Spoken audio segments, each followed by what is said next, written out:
What is going on, YouTube? I am back and I have the iPhone 10.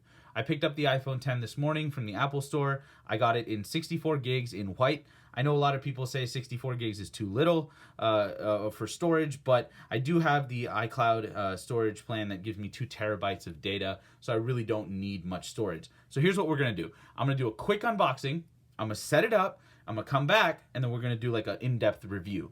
So once you slide the box open, of course, as usual, you see a little designed by Apple in California. And inside this is obviously going to be our, quick start guide and stuff, but I really don't need this. So I actually did open this up at the Apple Store just because I have to trade in my old phone to get this new one because I'm on the iPhone upgrade program. But as you can see, this phone is absolutely gorgeous. I absolutely love these steel sides, the stainless steel sides in combination with this white back. The black one, it looks sick. I love the black one, but the black one just doesn't have this contrast with the stainless steel and the back white area. So as you can see inside the box, I'm gonna put this to the side and let's just talk about what comes in the box. It's pretty straightforward. In the box you get earpods, lightning cable, little wall charger.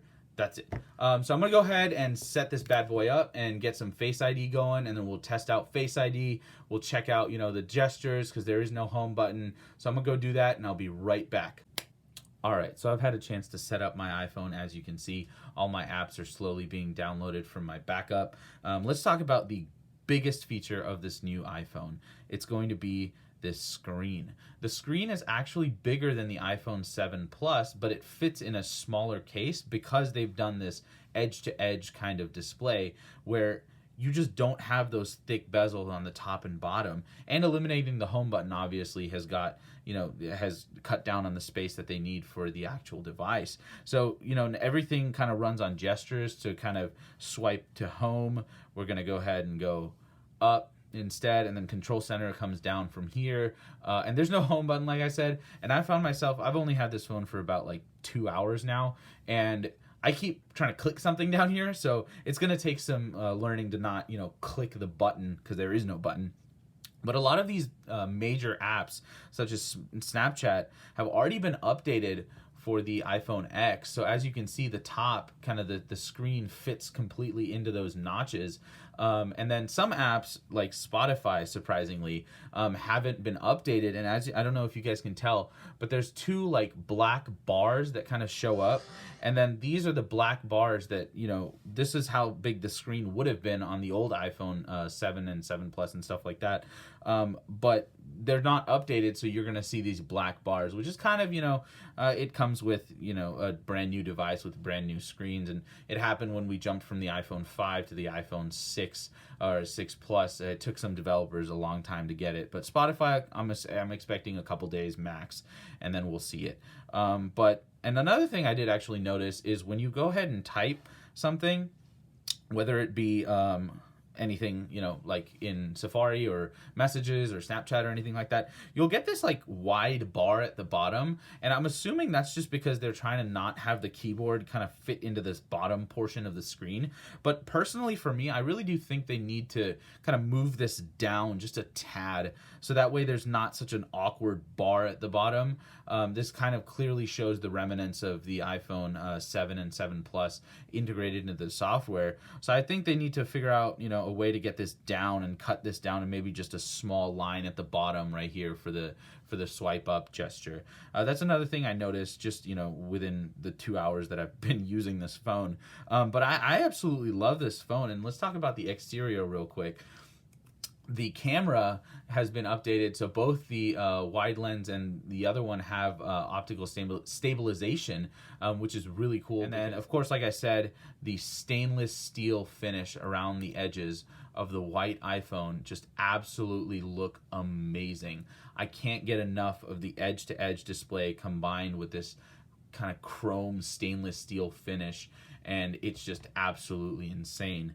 Let's talk about camera. I'm sure you guys know there's new portrait mode, so essentially you can go ahead and I'm gonna try taking a selfie here. So you can kind of, I'm gonna see if I can get, there we go. So as you can see, you can get natural light, you can get studio lighting, contour lighting, or stage lighting, which is cool because I think, okay, so you're gonna have to like put your face in there and then just smile. And let's see what it does. It takes a second to go ahead and do that, and let's check it out.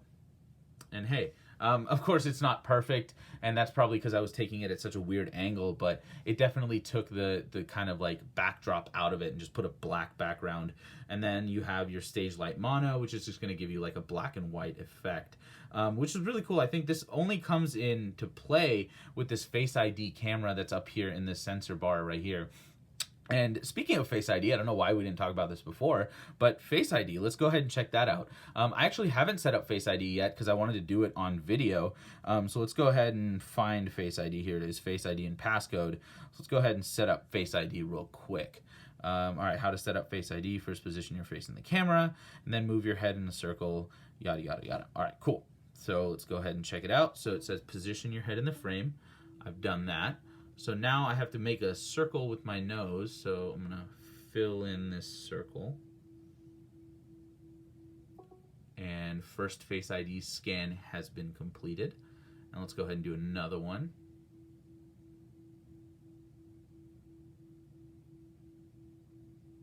There we go.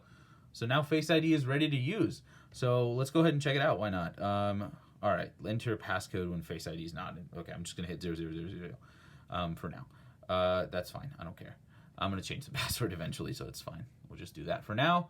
And let's go ahead and test out some Face ID stuff. So Face ID obviously can be used for Apple Pay, iPhone Unlock, Safari, Apple Store, App Store, sorry.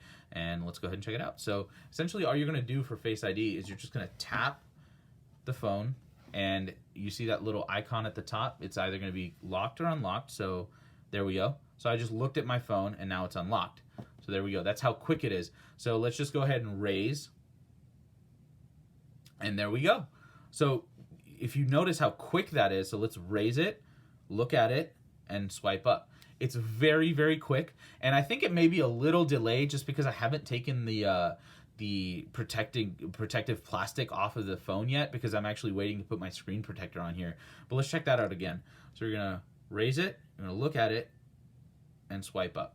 So this can all be done in one fluid gesture, and I absolutely love that because it just eliminates the need to type in a passcode every time, because, you know, everyone had problems with Touch ID where it just wouldn't unlock, and it was kind of, you know, irritating to have to keep typing in your passcode. So I think just completely eliminates that. So just look, unlock, bam, we're in.